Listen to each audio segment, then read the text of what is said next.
Faleminderit shumë Meta. Kemi edhe një fotografi për ta komentuar. Në fakt janë dy fotografi, një iftar edhe një tjetër jeni në umre. Po. Duhet më flisni për këtë anën tuaj shpirtënore. Çfarë përjetoni kur është një përjetim shumë i veçantë. shkoni në Qabe? Nuk e kisha besu në jetën tem që ta jep një krahasi kaq të madhe. Normal që ajo ëndra, ajo dëshira me shku në Mekë, në Medinë, besoj që çdo njeri që ka shpirt, që mban shpirt në trupin e vet, që e don Zotin, e ka dëshirë me shku atje. Edhe unë kom pas dëshirë dhe fatmirësisht fal Zotit që ma ka mundësu me shku, është një ndjenje që me të vërtet, pa qenë vetë nuk mundesh me përshkru. Ska përshkrim. Tu jam me shok, të më thonë, me miq, është Hoxha Havolli, të më thonë, Mamet Havolli, në Kalstruje tonë edhe kë, është ta i miku Arafati me mjekër, bashkë si ata Arap me mjekër, një djallë shumë i mirë, Arbri është, edhe kjo është djallë shumë i veçantë, edhe agjurimi, një mik i shpirtit që e kam me këta, në 5 shok kemi qenë atje bashkë, e qeni përjetim shumë i mirë, do me thonë. Nuk ka përshim, do me thonë, Medina se qëfar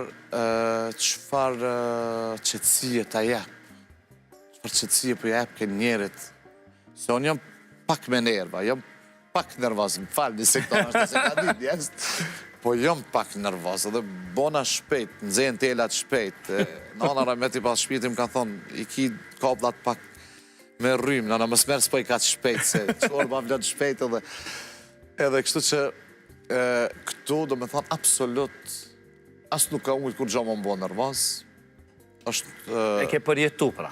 E kam përjetu shpirtnisht. Në me ka qenë pak ma dinamika, është jetë ma dinamika atje, ma ndryshe, po këta e kam përzjedh për arsyet që kam pas dëshirë mi ju të regu që ky vend është shumë vend i mirë. Faleminderit shumë. Ndërkohë edhe fotografia e fundit, një fotografi familjare shumë e veçantë për ty.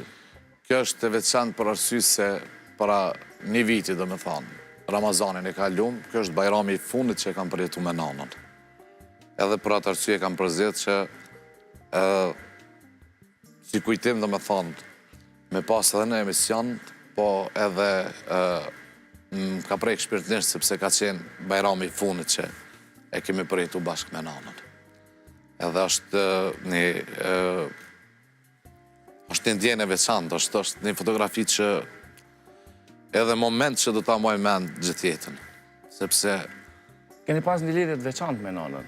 Pa tjetër, me gjithë familjarët, po nana ishte shajt, nana ishte. Një vjetë nuk janë pak, është e freskët kjo. Prandaj je edhe i emocionuar. Një vjetë ishin sa 100 vite, me thonë, jo vës një vjetë, po një ditë është e madhe, pa nanën, se le një vjetë. Po jetë është e tilë, jetë vazhdan, inshallah, na përpjek Allah në xhenet me ta, edhe me gjitha nanat. Tani, për çka do ta kujtosh gjithmonë nanën?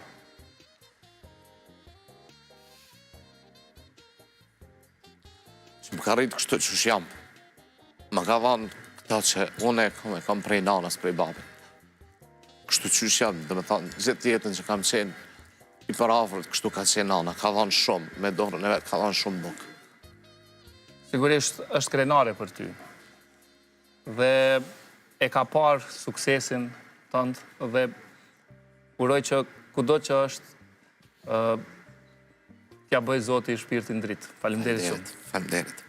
Faleminderit, Meta, nuk po vazhdojmë më tutje se nuk dua të të ngarkoj emocionalisht. Faleminderit shumë që rrefeve dhe ta kujtosh gjithmonë nanën. Faleminderit. Shikues nderuar, këtu e mbyllim këtë pjesë, shihemi pas marketingut.